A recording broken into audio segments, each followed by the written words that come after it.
Hi, good evening, everyone. Today I'm going to discuss another topic of income tax law, which is very important topic that is advanced tax. Now, let's understand the meaning of advanced tax. Advance tax, often referred to as pay as you earn taxation, involves the payment of income tax in installment throughout the financial year rather than a lump sum payment at the end of the year. It is applicable to all taxpayers, including salaried, freelancers, and businesses, whose tax liability for a financial year exceeds a certain threshold. The concept is based on the principle that tax should be paid as and when the income is earned. Advance tax है क्या? बहुत ही easy language में समझते हैं कि आपने जो tax इकट्ठे at the end of the financial year पे करना होता है वो आपने पहले ही इंस्टॉलमेंट्स में पे कर देना है। उसके दो रीजंस हैं। पहला कि एक तो गवर्नमेंट को फंड आता रहे और वो अपनी एक्टिविटीज को जारी रखें। दूसरा, आपके ऊपर इकट्ठा बर्डन ना आए। उस बर्डन को अवॉइड करने के लिए आपके लिए प्रोविजन बनाई गई है एडवांस टैक्स की। Now, let's discuss the provisions of advance tax under the Income Tax Act. Let's understand its applicability. Advance tax applies to all taxpayers if their tax liability after accounting for TDS is rupees 10,000 or more in a financial year. Advance tax हर एक को पे करना है अगर आपकी tax liability TDS कटने के बाद 10,000 या 10,000 से ज्यादा है। लेकिन सीनियर सिटीजन के केस में जिनकी इनकम पीजीबीपी हेड में नहीं है, बिजनेस और प्रोफेशन से जिनकी इनकम नहीं है, they are exempted from paying the advance tax.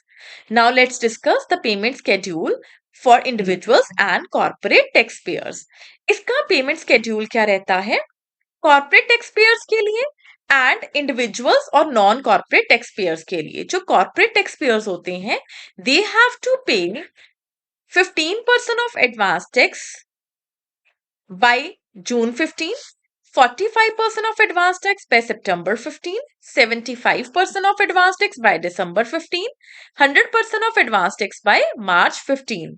And individuals और नॉन कॉर्पोरेट टैक्स पेयर्स ने कैसे पे करना है? 15% by June 15, 45% of advance tax bye सितंबर 15, 75% of advance tax by December 15 and 100% of advance tax bye March 15. Now, its calculation part. The tax should be calculated on the estimated income for the financial year. आपको पता है कि आप advance में tax पे कर रहे हो तो आपके पास एक्चुअल इनकम तो नहीं आएगी, तो आप एस्टिमेशन लगाते हैं। जो भी आपके एस्टिमेशन लगाने के बाद, आपकी डिडक्शंस क्लेम करने के बाद और टैक्स रेट अप्लाई करने के बाद आप चेक करते हैं कि अगर आपकी टैक्स लायबिलिटी जो है वो 10,000 से एक्सीड करती है तो आपको एडवांस टैक्स पे करना है।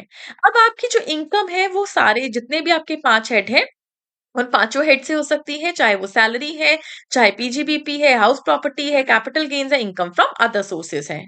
Now, about the payment method. Advance tax can be paid through various methods, including online payment through the Income Tax Department's e-filing website, bank branches authorized to collect income tax, और physical challans. आप या तो income tax department में जा की website पर जाकर ई filing कर सकते हैं, या आप जो भी बैंक ब्रांचेस होती हैं जो कलेक्ट करती हैं टैक्सेस, वहां जाकर जमा करवा सकते हैं अपना टैक्स, या फिर आप फिजिकल चालान फिल कर सकते हैं। Now come to the point of interest for non compliance. अब अगर आप एडवांस टैक्स ऑन टाइम पे नहीं करते हैं गाइस, तो आपको इंटरेस्ट के साथ एडवांस टैक्स पे करना पड़ेगा। अगर तो आप लोग डिले कर देते हैं, डिफॉल्ट कर देते हैं, नॉट डिले, डिफॉल्ट करते हैं आप एडवांस टैक्स पे करने में, तो आपके ऊपर सेक्शन 234B एप्लीकेबल है। आपको 1% इंटरेस्ट के साथ पेमेंट करनी पड़ेगी। अगर आप लोग पेमेंट ऑन टाइम नहीं करते हैं या फ्यूचर में डेफर्ड करवाते हैं पेमेंट एडवांस टैक्स की, तो आपको आपके ऊपर 234C सेक्शन जो है एप्लीकेबल है। Now about refund.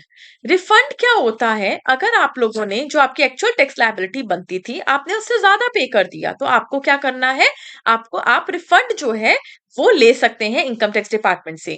वो कौन सा सेक्शन है? 244A के अंदर आपको रिफंड मिल जाता है ना। रिफंड मिलता कब है? फॉर एग्जाम्पल कि आपकी सैलरी आपने 12 महीने की लगा ली, काम आपने 10 महीने जॉब करी और 2 महीने आपने जॉब नहीं करी, आपने छोड़ दी जॉब, लेकिन आप उसकी टैक्स लायबिलिटी लगा चुके हैं, तो आप क्या करेंगे? जितना आपने एक्स्ट्रा टैक्स पे किया है आप वो रिफंड करवा सकते हैं। Now, special provisions. Certain provisions allow for a lower or nil rate of advance tax for taxpayers in specific situations, such as presumptive taxation scheme under Section 44AD, 44ADA, and 44AE for small businesses, professionals, and certain businesses, respectively. Advance tax basically helps in distribution of the tax payment load throughout the year. Instead of paying in single installment, this provision helps you pay the tax in installments. And also it helps the government in receiving a steady flow of income to fund various activities and projects. Taxpayer needs to estimate their income and make tax payments accordingly, ensuring compliance with the tax laws to avoid interest and penalties. Now, how it works? Let's discuss. Estimate income. Firstly, at the start of the financial year, you estimate your total income for the year. This includes all the sources: your salary, your business income, your interest, dividend, capital gain, anything like income from other sources, PGBP, capital gains, salary, house property, all the five heads, right? After that, you calculate the tax. Based on the estimated income, calculate tax liability for the year using the current income tax slabs. जो भी आपके tax slab rates currently चल रहे होंगे, आपने उसके accordingly deductions वगैरह निकालने के बाद आपने क्या करना है, अपनी टैक्स लायबिलिटी कैलकुलेट करनी है। From this deduct the TDS. आपने अगर कोई टीडीएस पे किया है या आपका टीडीएस कटता है, सॉरी, अगर आपका टीडीएस कटता है तो आप उसको माइनस कर देंगे। वो माइनस करने के बाद आप देखेंगे कि आपकी अब टैक्स लायबिलिटी कितनी बचती है। अगर वो 10,000 से एक्सीड करती है तो आपको पेमेंट जो है एडवांस टैक्स की करनी पड़ेगी। क्या है पेमेंट, मैं एक एग्जांपल के साथ आपको बताने लगी हूँ, समझाने लगी हूँ। I hope you will understand this example. This is a very simple example and a vague example I have taken. Let's say Mr. Sharma is a freelancer whose estimated income for the financial year 23-24 is rupees 10 lakh. Assuming a simplified tax calculation without deductions, कोई deduction नहीं claim कर रहा, tax liability को बहुत ही simple कर लेते हैं। अब उसकी टोटल एस्टिमेटेड इनकम है 10,000 की। उसकी टैक्स लायबिलिटी क्या होगी, एज्यूम कर रहे हैं हम लोग, उसका एज्यूम किया है मैंने कोई स्लैब रेट नहीं अप्लाई किया, मैंने कोई डिडक्शन नहीं अप्लाई की। मैंने कहा कि उसकी जो उसकी टैक्स लायबिलिटी है वो है 1 लाख।